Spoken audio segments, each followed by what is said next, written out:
के ऊपर बहुत बड़ा आरोप लगाते हैं, कहते हैं कि साहब गणेश राज बंसल ने अपने चेयरमैनशिप में नगर परिषद की सारी संपत्तियां हम बेच देंगे, तो जो आज आप निर्माण कर रहे हैं 10 साल के बाद उसकी तो मेंटेनेंस के लिए पैसा नहीं होगा। आप कांग्रेस के टिकट पर पार्षद बनते हैं, कांग्रेस उम्मीदवार के तौर पे आप चेयरमैन बनते हैं कांग्रेसी पार्षदों के सहयोग से, लेकिन अब जब विधानसभा चुनाव की आहट है, आप तैयारी करने लगे तो आपने टिकट मांगा बीजेपी से, ऐसी चर्चा है। क्या है सच्चाई? कि बीजेपी ज्वाइन करने की भी बात हो रही है, कहते गणेश जी आज ज्वाइन करेंगे, कल ज्वाइन करेंगे, फिर कहते चलो एक सप्ताह बाद करेंगे। तो वाकई बीजेपी ज्वाइन कर रहे हैं, कब कर रहे हैं? अगर बीजेपी पार्टी मुझे टिकट देने का वायदा करती है तभी मैं पार्टी ज्वाइन करूंगा। है कि गणेश राज बंसल पर बहुत सारे मुकदमे हैं, कोई कहता है 125 है, कोई कहता है कि आपको कोर्ट ने भूमाफिया घोषित कर रखा है। कुछ लोग ये कह रहे थे कि साहब शहर को बेच खाएगा। आप देख रहे हैं Hindi news channel public plus Rajasthan. यदि आपने हमारे चैनल को अभी तक सब्सक्राइब नहीं किया है तो सब्सक्राइब करें और पेज को फॉलो जरूर करें। अपने क्षेत्र की ताज़ा व सटीक खबरों को देखने के लिए हमेशा जुड़े रहे पब्लिक प्लस राजस्थान। विरोधी आपके ऊपर बहुत बड़ा आरोप लगाते हैं, कहते हैं कि साहब गणेश राज बंसल ने अपने चेयरमैनशिप में नगर परिषद की सारी संपत्ति बेच दी। सवाल यह है कि आज आपने सारी संपत्ति बेच दी, जिस तरह के आरोप लग रहे हैं, तो कुछ छोड़ने का इरादा है क्या? देखो जहाँ साहब लोगों का ये होता है कि उन्होंने बात कहनी है। हम शहर में जो नीलामी कर रहे हैं,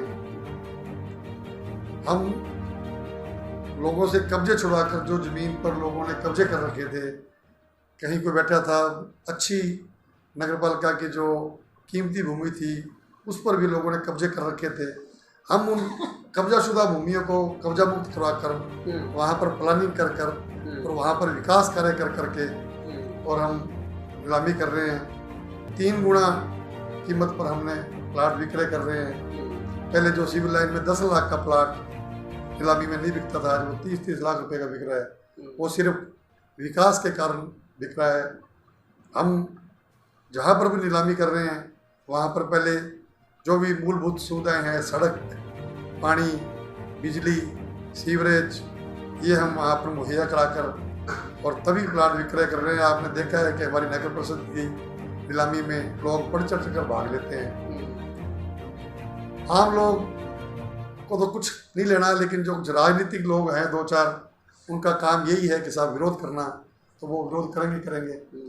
जब हमारे कार्यकाल से पहले पिछले 10 साल में भाजपा का बोर्ड था, तो उनको भूमि विक्रय करने से किसी ने रोका नहीं था। उनसे ये है कि उनसे भूमि विक्रय नहीं हो पाई, नहीं उनके द्वारा कोई विकास कराया गया। मात्र यही रोया जाता रहा कि साहब पैसा नहीं है। और हमने कभी भी ये बात नहीं की साहब हमारे पास पैसा नहीं है। हमने विकास कार्य करवा रहे हैं और विकास के लिए हमारे पास खूब धनराशि है। तो हम नई प्लानिंगें कर रहे हैं, लोगों के कब्जे से छुड़ा कर हम भूमि विक्रय कर रहे हैं, न कि नगर परिषद की बेशकीमती भूमि और भी हमने निकाली है और प्लानिंगें लगातार हम कर रहे हैं। तो जनता का काम कुछ लोग जो है वो आरोप लगाना है।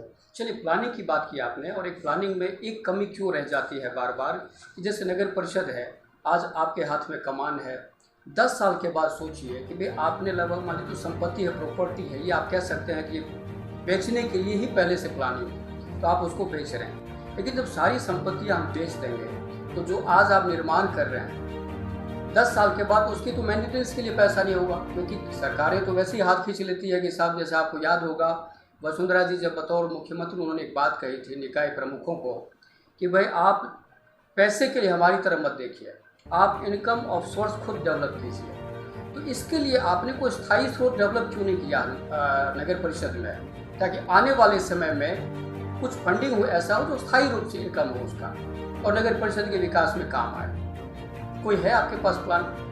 स्थायी रूप में इनकम के लिए हमने शुरू में ये सोचा था कि जो शहर में दुकानदार जैसे साइन बोर्ड लगाते हैं उनसे राशि एकत्रित की जाए प्रति माह। लेकिन बाद में इस बात को विचार त्याग दिया गया, क्योंकि आम जनता पर इसका भार पड़ता और आम जनता में नगर परिषद की छवि भी खराब होती। इसके अलावा नगर परिषद में स्थायी रूप से कोई इनकम के साधन, जैसे हमें होर्डिंग से पैसा प्राप्त होता है। अब हमने 50 होर्डिंग की जो साइट्स नगर परिषद ने खुद लगाई है, जिसे हमने नीलामी में विक्रय किया है। नरेश जी, एक बात बताइए कि जो सोशल मीडिया का बहुत ज़्यादा उपयोग होता है और चंद लोग हैं, कुछ लोग ही हैं ऐसे जो आपके ऊपर बड़ा तीखा हमला करते हैं, बहुत ही आपत्तिजनक शब्दों का इस्तेमाल भी करते हैं। ये क्या माजरा है ये? जहाँ साहब जो 1-2 आदमी हैं जो मेरे बारे में अनगढ़ प्रचार कर रहे हैं, सोशल मीडिया पर गलत लिख रहे हैं और आपत्तिजनक, जैसे आप कह रहे हैं आपत्तिजनक लिख रहे हैं, लेकिन उन आदमियों का क्या करें? जो एक आदमी व्यक्ति है वो तो खुद 376 का मुलजिम है और जेल में रह चुका है, 2 बार जेल चला गया। कलेक्ट्रेट के कर्मचारी से गाली गलौच में, मारपीट करने में, कागज फाड़ने के मामले में भी वो जेल जा चुका है। अब वो व्यक्ति अनगढ़ प्रचार करता है और वो ब्लैकमेल रहा है, सारा दिन शहर में कैमरा लिए घूमता रहता है और आम जनता को वो ब्लैकमेल करता है। जो भी कोई व्यक्ति निर्माण करता है उसको जाके वो ब्लैकमेल करता है। तो ऐसे आदमी का तो भगवान ही कोई कर सकता है। 2-3 व्यक्ति और हैं जो मेरे से व्यक्तिगत रंजिश रखते हैं और उनको जो मेरे राजनीतिक विरोधी हैं वो हवा देते हैं। इस कारण से वो अनगढ़ प्रचार कर रहे हैं, लेकिन आम जनता उनके कोई अनगढ़ प्रचार पर कभी कोई ध्यान नहीं दे रहे हैं, न किसी प्रकार के कमेंट्स दे रहे हैं। वो कितने दिन करेंगे, अपने आप चुप हो जाएंगे। चलिए, कुछ सवाल आपको लेकर और भी हैं और कुछ तल्ख सवाल भी हैं। सवाल ये भी है कि आप कांग्रेस के टिकट पर पार्षद बनते हैं, कांग्रेस के उम्मीदवार के तौर पे आप चेयरमैन बनते हैं कांग्रेसी पार्षदों के सहयोग से, लेकिन अब जब विधानसभा चुनाव की आहट है, आप तैयारी करने लगे तो आपने टिकट मांगा बीजेपी से, ऐसी चर्चा है, क्या है सच्चाई? देखिए जहाँ साहब, बिल्कुल मैं कांग्रेस से पार्षद बना और अभी कांग्रेस पार्टी का ही सभापति हूँ। ये आम जनता की चर्चा है कि साहब मैं बीजेपी से टिकट मांग रहा हूँ। मैं अभी तक कांग्रेस का ही सभापति हूँ। आज ये जरूर है कि मैं भाजपा के नेताओं से मिला हूँ। नेताओं से मिलना कोई गुनाह नहीं है, जानकारी बढ़ाना अच्छी बात समझता हूँ। ये भी सही है कि मैं इस क्षेत्र के विकास के लिए विधानसभा का चुनाव लड़ना चाहता हूँ। कांग्रेस पार्टी में हूँ। कांग्रेस का टिकट मैं इसलिए नहीं मांगना चाहता क्योंकि चौधरी विनोद कुमार जी हमारे नेता हैं। अब अगर मैं उनकी टिकट अगर मैं कांग्रेस की मांगूं तो कल को सभी कांग्रेसी मेरे को गद्दार की श्रेणी में खड़ा करेंगे। साहब उन्होंने चौधरी विनोद कुमार जी के पीठ में छुरा घोंपा है। तो इस कारण से मैं अन्य कोई पार्टी से प्रयास कर रहा हूँ विधानसभा चुनाव लड़ने का और विधानसभा क्षेत्र की जनता का आशीर्वाद लेना चाहता हूँ और नांदेड़ विधानसभा क्षेत्र में विकास कार्य करना चाहता हूँ। ये बहुत बड़ी बात है, जो बहुत अटकलें लग रही थी। बहुत बड़ी बात आज जो आप भटनेर पोस्ट पे आप देख रहे हैं कि गणेश राजबंसल जो सभापति हैं हनुमानगढ़ के, और उन्होंने एक बहुत बड़ा खुलासा किया है कि आखिर वो कांग्रेस का टिकट क्यों नहीं मांग रहे हैं। बहुत बड़ा जवाब है ये। चलिए ये बता दीजिए अब कि जैसे आपने कहा कि बीजेपी के वरिष्ठ नेताओं के साथ खूब सारी हम फोटो देखते हैं, खबरें हमने भी देखी हैं खूब सारी, जिसमें आप अरुण सिंह जी के साथ कभी मुलाकात होती है, कभी सुनील बंसल जी के साथ आपकी मुलाकात होती है, कभी किसी बड़े नेता के साथ, बीजेपी के नेताओं के साथ। आपने कहा कि ये एक राजनीतिक बात है और हम लोग मुलाकात भी करते हैं। कोई बात भी होती होगी, तो वो बात क्या होती है मुलाकात के दौरान? देखो, मुलाकातें हो रही हैं, बातें भी हो रही हैं, बाकी ये सब भविष्य के गर्भ में है कि आगे क्या होगा अभी उसका खुलासा नहीं करना चाहते। चलिए, एक आपके बारे में कहा जाता है कि गणेश जी खुद की सुनते हैं, खुद की करते हैं, मन की करते हैं, बाकी किसी की सुनते नहीं है, जो मन में आ गया वही करते हैं। ये क्या है? नहीं साहब, ऐसी बात नहीं है। मैं जनता की सुनता हूँ और जनता जो भी कोई सुझाव देती है उस पर मनन करते हुए कार्रवाई करता हूँ। आइए, एक जुनून मेरे में जरूर है कि मैं जो काम करने की ठान लेता हूँ वो मैं काम करता हूँ, किसी भी तरीके से करूँ। वो काम विकास का है, शहर में विकास करना है, तो उसके लिए कोई भी बाधा आए तो उस बाधा को पार करना हमारा कर्तव्य है। तो विकास करने के लिए मैं कोई भी अड़चन को पार कर सकता हूँ। ठीक है, बात फिर वही आगे घूम फिर के कि बीजेपी ज्वाइन करने की भी बात हो रही है। कहते गणेश जी आज ज्वाइन करेंगे, कल ज्वाइन करेंगे, फिर कहते चलो एक सप्ताह बाद करेंगे। तो वाकई बीजेपी ज्वाइन कर रहे हैं, कब कर रहे हैं? कोई मुहूर्त निकला क्या अभी तक? नहीं, अटकलों का जो बाजार है वो गर्म है। बाकी अगर बीजेपी पार्टी मुझे टिकट देने का वायदा करती है तभी मैं पार्टी ज्वाइन करूँगा, अन्यथा नहीं। टिकट के बगैर कोई बात नहीं। टिकट के बगैर सिर्फ भाजपा का गला में पट्टा डलवाने का कोई मतलब नहीं है। ठीक है, मतलब कुल मिला के देखा जाए तो इसीलिए मामला अटका हुआ है। बिल्कुल इसीलिए अटका हुआ है। टिकट का आश्वासन देंगे तभी ज्वाइन करेंगे। चलिए, 2-3 बातें और है कि जब आप हर आदमी अपना आकलन करता है कि मैं कैसा हूँ, मेरे में कितनी अच्छाई है, मेरे में कितनी बुराई है, आप भी करते होंगे एक व्यक्ति के नाते, एक मनुष्य के नाते। तो जब आप अपना आकलन करते हैं तो क्या परिणाम निकलता है? आप अपने आप को किस तरह देखते हैं? मैं अपने आप को यही देखता हूँ कि मैं जनता में सेवा करूँ, और जहाँ तक कोई मेरी नेगेटिविटी ये है कि साहब मैं किसी से दबता नहीं। आज के समय में क्या है, कोई भी बड़ा लीडर है या कोई बड़ा आदमी है वो हर किसी को दबाने का प्रयास करता है, लेकिन मैं आज तक किसी से दबना नहीं सीखा मैंने। अगर कोई मुझे दबाने का प्रयास करता है तो मैं उसका पुरजोर विरोध करता हूँ और मैं आगे से सामना करता हूँ उसका। मुझे 2018 में भी जो हमारे भाजपा के या डॉक्टर राम प्रताप जी हैं, उनके द्वारा 2018 में मेरे विरुद्ध 4 मुकदमे दर्ज कराए गए ताकि वो मेरे पर दबाव बनाएं, लेकिन मैंने उनका कोई दबाव नहीं माना और आज उसी की वजह से मैं आपके सामने सभापति हूँ। चलिए, मुकदमे की बात की आपने। कहा जाता है कि गणेश राजबंसल पर बहुत सारे मुकदमे हैं। कोई कहता है 125 है, कोई कहता है 126 है।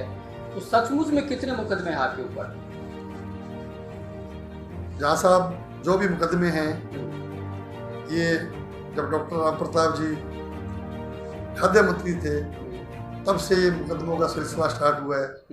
उनके द्वारा हमारे पर शुरू में अपने पद का, मंत्री पद का दुरुपयोग करते हुए 3/7 EC एक्ट के मुकदमे हमारे विरुद्ध दर्ज करवाए गए, हनुमानगढ़ जंक्शन थाना में भी और टिब्बी थाना में भी।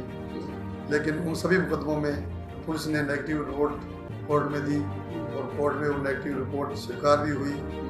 इसके पश्चात मेरी पत्नी के विरुद्ध एहतराम जी धारनिया जो वरिष्ठ शहरवासी हैं, उनके द्वारा 21 मुकदमे एक ही दिन इस से पेश करके 21 मुकदमे बल्क में हनुमानगढ़ जंक्शन थाने में दर्ज करवाए। उनमें भी पुलिस के द्वारा नेगेटिव रिपोर्ट कोर्ट में दी और वो नेगेटिव रिपोर्ट कोर्ट के में स्वीकार भी हो चुकी है।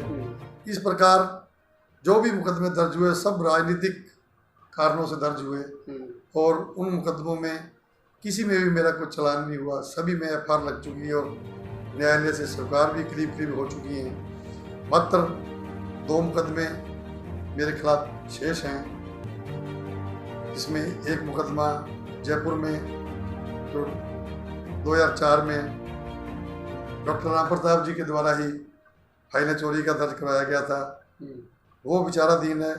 इसके अलावा एक IT एक्ट का मुकदमा बीकानेर में पेंडिंग है। इसके अलावा मेरे खिलाफ कोई मुकदमा पेंडिंग अभी फिलहाल 2 ही मामले हैं, सिर्फ 2 ही मामले, बाकी का निस्तारण हो चुका है। सभी झूठे मुकदमे मान के किसी में कोई चालान नहीं हुआ, सभी मुकदमे FIR लग चुकी है।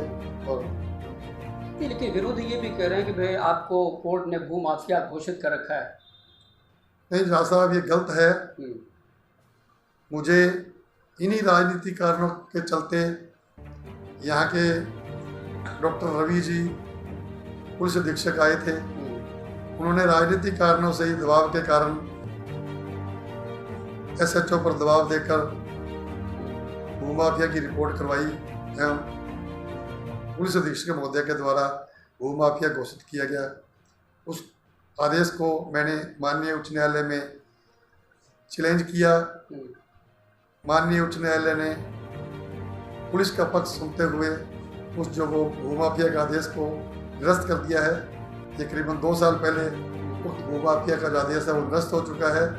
मात्र जो उस आदेश में जो मुकदमे थे सभी में जो नेगेटिव रिपोर्ट है उनका हवाला है, और जो 2 मुकदमे मेरे खिलाफ अभी विचाराधीन है न्यायालय में, तो उनका भी उसमें हवाला है। मात्र 2 मुकदमे दर्ज हैं और भूमाफिया का जो आदेश है वो निरस्त हो चुका है। ठीक है, चलिए ये एक नई बात बताई आपने, क्योंकि अब तक मैं भी यही सोच रहा था कि भूमाफिया का जो मामला है वो चल रहा है आपका। चलिए अब आप अपने बारे में 2-3 बातें और बता दीजिए, आपका प्लस पॉइंट क्या है आपके हिसाब से? प्लस पॉइंट ये है कि आज जनता में मेरी छवि एक विकास दूत की छवि बन चुकी है। जिस दिन नगर परिषद की कमान हमें सौंपी गई थी उस दिन कुछ लोग ये कह रहे थे कि साहब शहर को बेच खाएगा, शहर को बेच खाएगा, लेकिन हमने उन व्यक्तियों के मुंह पर तमाचा मारते हुए शहर में हमने विकास दूत की छवि कायम की है। आज पूरा शहर और पूरा विधानसभा क्षेत्र और पूरे जिले में हमारी इस बात की सम्मान हो रहा है कि साहब हमने शहर में विकास करवाया है, और शहर में हमने जो पहले ग्रामीण दिख रहा था प्रवेश, आज हमने डिस्ट्रिक्ट हेडक्वार्टर की छवि यहाँ बढ़ाई है इस शहर की। तो मैं अपना यही प्लस पॉइंट मानता हूँ कि हमने अपनी छवि को बढ़ाते हुए एक विकास दूत की छवि पैदा की है। और अगर आप जब आकलन करते हैं तो माइनस पॉइंट क्या है आपका, आपके हिसाब से? मैं तो मेरा कोई माइनस पॉइंट नहीं समझता कि साहब मेरा कोई माइनस कुछ तो पॉइंट होगा। होगा। बाकी जनता माइनस पॉइंट का आकलन तो जनता करेगी, तो मैं तो सिर्फ अपना विकास करने की सोचता हूँ। चलिए, बहुत सारे सवालों का बहुत ही गंभीरता से और दृढ़ता के साथ जवाब दिया सभापति गणेश राज बंसल ने, और आप हमारे साथ आपने बातचीत की, बहुत बहुत धन्यवाद। आपका भी बहुत बहुत धन्यवाद जहाँ साहब।